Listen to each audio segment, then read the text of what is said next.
Bonjour les passionnés, Jonathan de la chaîne Spirituosité. Aujourd'hui, un Kiloman, spéciale édition Podcast Mature, donc maturé en fût de Porto. Et l'édition 2024, parce qu'il y a plusieurs éditions de maturation fût de Porto. Et selon Anthony Wills, le fondateur, pardon, je devrais dire, de Kiloman, c'est sa meilleure édition depuis. Moi, je n'ai pas goûté aux éditions passées. Ceux que je connais qui ont goûté à d'autres éditions passées ont dit que cette année, c'est différent, très bon, que c'est très facile à boire, mais quand même avec une influence différente du fût là, de l'année passée. Fait que, tu sais, je pense que c'est une question de goût un peu là-dedans, là, faut savoir quel on peut préférer. Euh, mais voilà. Donc, celui-là était disponible au Québec, ici, là, via Passion Whisky Québec, d'Éric Vanov. Quand on fait partie de ce groupe-là ou ce club-là, on peut participer à des importations privées. Sinon, dans l'Ouest aussi, il a été disponible il y a quelques mois. 50% d'alcool. Sinon, est-ce qu'il y a d'autres choses sur cette édition 2024? Belle bouteille, encore, ben, c'est traditionnel à Kiloman avec une couleur un peu différente des autres finitions. Bref, moi j'aime bien collectionner, ben, pas collectionner, mais goûter du Kiloman, généralement, c'est rarement déplaisant. Avec cette édition-là, quand même, une expression où la tourbe est quand même assez modérée. Kiloman, souvent, ça va dépendre là, du type de whisky et du type de finition, mais souvent la tourbe est assez puissante. Dans le Saneg, souvent, il ne manque pas de tourbe. Makirbe, beaucoup de tourbe aussi, une fumée blanche. Dans ce cas-ci, je trouve que c'est fruité. Il y a un peu de tourbe où on est, mais c'est quand même assez tamisé. On a plutôt beaucoup de fruits, des beaux fruits rouges, genre canneberge, framboise, cerise, mêlés avec le cuir typique de Kiloman. Moi, je trouve que Kiloman, ça sent le cheval, ça sent le cuir. C'est quelque chose que je retrouve souvent dans plusieurs éditions de Kiloman, donc c'est même que je le reconnais un petit peu. Et la tourbe se présente un peu comme un feu éteint, un peu de cendre, un peu de charbon, mais c'est vraiment derrière les fruits puis derrière le cuir. Fait que, c'est pas une tourbe explosive, c'est pas une fumée blanche intense, c'est pas trop intense. Donc, je trouve que l'équilibre est très, très, très bien. Parce qu'on n'a pas juste la tourbe, on a du cuir, on a les fruits. Il y a un peu d'épices aussi là-dedans qui sont quand même très bien. Il y a un peu aussi du sucre à glaçage. Fait que malgré la tourbe, l'équilibre est là. La balance est bien avec d'autres saveurs, puis la complexité. Fait que moi, je trouve que la tourbe est là pour ajouter au bouquet, pour rehausser les autres arômes aussi. Fait que ça, même si c'est pas une grosse fumée intense, moi, je trouve ça très, très, très agréable. Ah oui, les fruits rouges, quand on hume longtemps, là, les fruits rouges reviennent, il y a une petite acidité ou une petite surette. C'est pour ça que je pense aux canneberges, parce que le petit côté surette des canneberges. Au niveau des épices, j'hésite un peu avec la cannelle.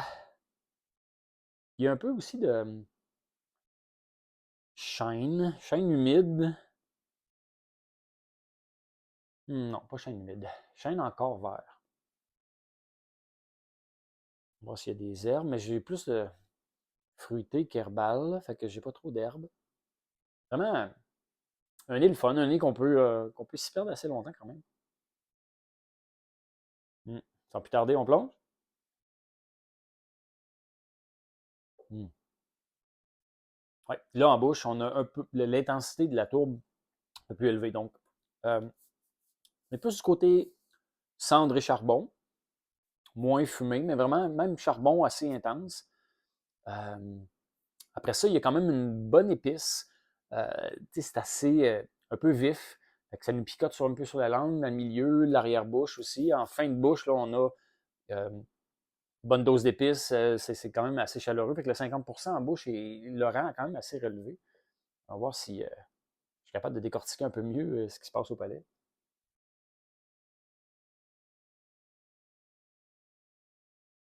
Ouais. Ah, il y a des fruits rouges aussi.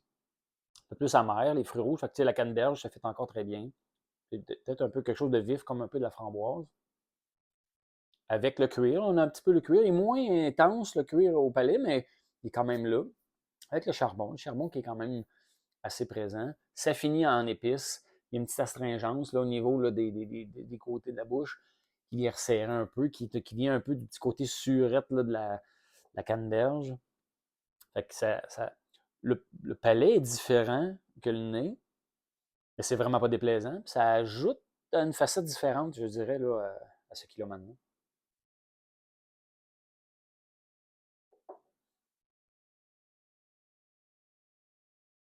Ouais, j'aurais, je me serais peut-être fait avoir. À l'aveugle, j'aurais peut-être dit que c'est un vieillissement dans un fût de vin.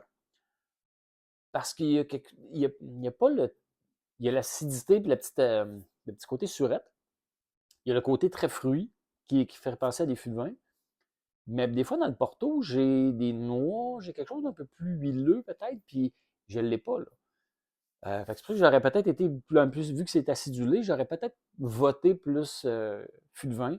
Mais tu sais, fût de vin, fût de sherry, fût de Porto, des fois, il y a des similitudes entre les caractères ou l'influence de ces fûts-là va donner. Souvent, dans ces types de fûts-là, il y a des noix, des amandes. Souvent, les fruits vont ressortir. Là, tout dépendant des fûts de sherry différents, que ce soit de l'Oroso, que ce soit du PX, là, il va y avoir, même du Palo Cortado, il va y avoir une influence ou des caractères un peu plus spécifiques à ces fûts-là. Dans le cas du Porto tourbé, des fois, je me suis fait avoir. Je me rappelle dans le Cardeas Port and Wine, Port and Madeira, euh, je n'avais pas reconnu le Porto vraiment. C'était White Port, en fait, c'est le Porto blanc. Fait que dans cela, c'était une édition que j'avais de la misère à mettre le doigt que vraiment c'était un fût de Porto qui faisait partie là, de la finition ou du whisky comme tel. Dans le cas de Kiloman, ben, c'est la première fois que je goûte un Kiloman vieilli en fût de Porto. Donc, peut-être que c'est pour ça que j'ai pas des bonnes références à avoir. Mais c'est ça. À la base, j'aurais peut-être dit que ça aurait été dans le fût de vin au lieu de fût de Porto. Mais, mais le produit est hyper agréable. Le produit est facile à boire. Et surtout que la tourbe, étant tamisée un peu plus, étant plus adoucie, ben, c'est une expression quand même facile d'approche pour quelqu'un qui est moins habitué dans les whisky tourbés. Parce que ben, il y a des éditions de Kiloman qui sont peut-être pas adaptées à des gens qui aiment plus ou moins la tourbe ou qui commencent dans la tourbe parce que justement, elles sont beaucoup plus robustes au niveau de la tourbe. Mais le nez, moi, j'adore. Le cuir, là, la belle présentation de cuir avec un peu de cendre, puis les beaux fruits rouges, puis le petit côté sucre à glaçage qui adoucit tout ça, qui vient rendre ça un peu plus sucré, rendre le bouquet vraiment, vraiment super intéressant, super complexe. Euh, je dirais que dans les éditions de Kiloman, je préfère le Lockgorm encore plus que celui-là. Mais c'est une très, très, très, très belle édition. Vraiment, vraiment, le fût de Porto avec le 18 Kiloman, il fait super bien. Sur ce, j'espère que vous avez apprécié découvrir ce produit avec moi. J'espère que vous avez eu la chance de mettre la main dessus parce que nécessairement dans les groupes d'achat par Passion Whisky Québec, mais à un moment donné, oui, il doit fermer le groupe d'achat pour passer la commande avec un nombre de bouteilles fixe. Donc, j'espère que vous avez fait partie des heureux chanceux qui ont mis la main sur un kiloman vieilli en fût de Porto. Santé!